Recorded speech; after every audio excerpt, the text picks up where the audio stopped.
Austro Chemicals and Biotechnologies Private Limited is a leading Indian environmental engineering company, established in the year 2011 by Mr. A. Jayakumar C. Ranjith. We specialize in cutting-edge water and wastewater treatment solutions with a strong focus on zero liquid discharge technology. Our expertise benefits a wide range of industries, including textile, dairy, wire, latex, tannery, food processing, beverages, and sewages.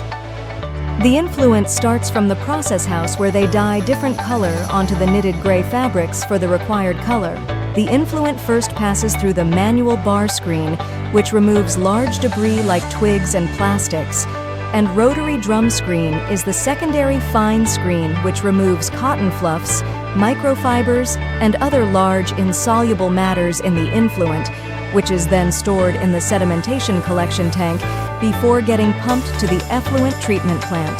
The oil and grease traps remove floating oil and grease, light-density materials from the Effluent. The Effluent is collected in the sedimentation collection tank, which allows the suspended solids to settle by gravity.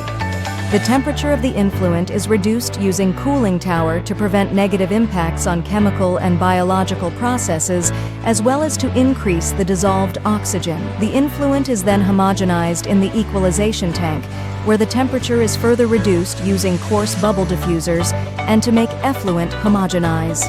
The Effluent from equalization tank is pumped to the mixing channel, where the coagulants, flocculants, and color removal chemicals are dosed to remove total suspended solids and color.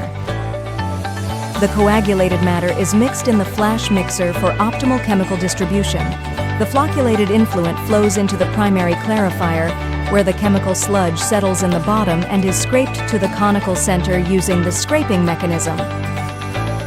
The clarified water is neutralized in the neutralization tank by dosing chemicals. The neutralized Effluent is mixed with activated sludge in the distribution tank before entering the aeration tank.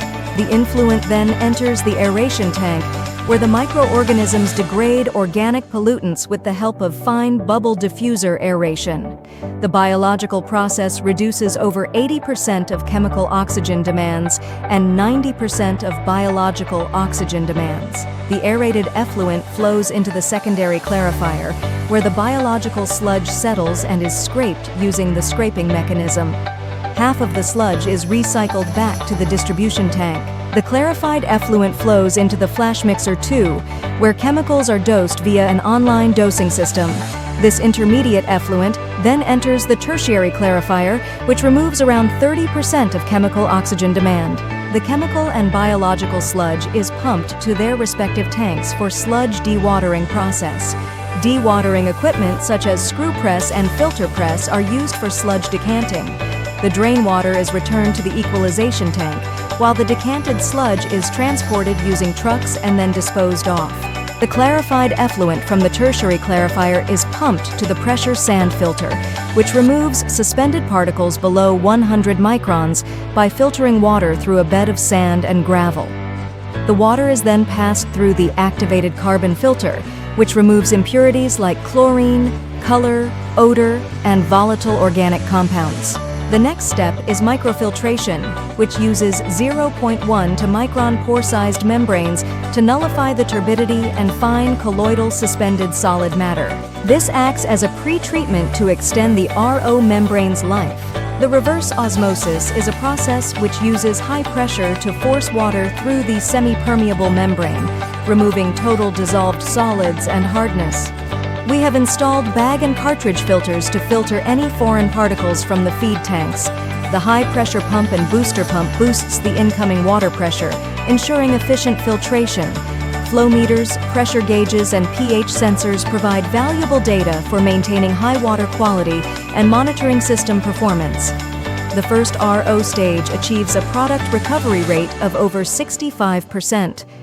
The reject water is passed into their intermediate tanks to be pumped to the next RO stages.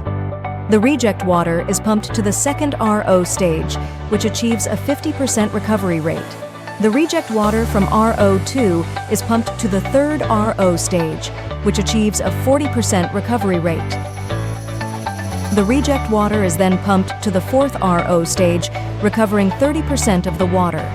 The reject water is sent to the hardness reduction system to reduce its hardness and to correct its pH. The pH-corrected water is pumped into the ceramic filtration system, which removes suspended solids and turbidity before entering the next RO stage. The water is pumped into the fifth stage of RO, and the pressure is boosted using high-pressure plunger pump up to 60 bar pressure. The permeate water is sent to the permeate storage tank, and the high TDS reject is sent to the multi-effect evaporator and agitated thin film dryer. The permeate water from the 5 RO stages and multi-effect evaporator are stored in the permeate storage tank. The permeate water will be reused by the process house. Our ZLD plant demonstrates exceptional efficiency with a product recovery rate exceeding 95%. Driven by innovation and sustainability, our dedicated R&D team develops state-of-the-art equipment and methodologies to deliver efficient and eco-friendly solutions.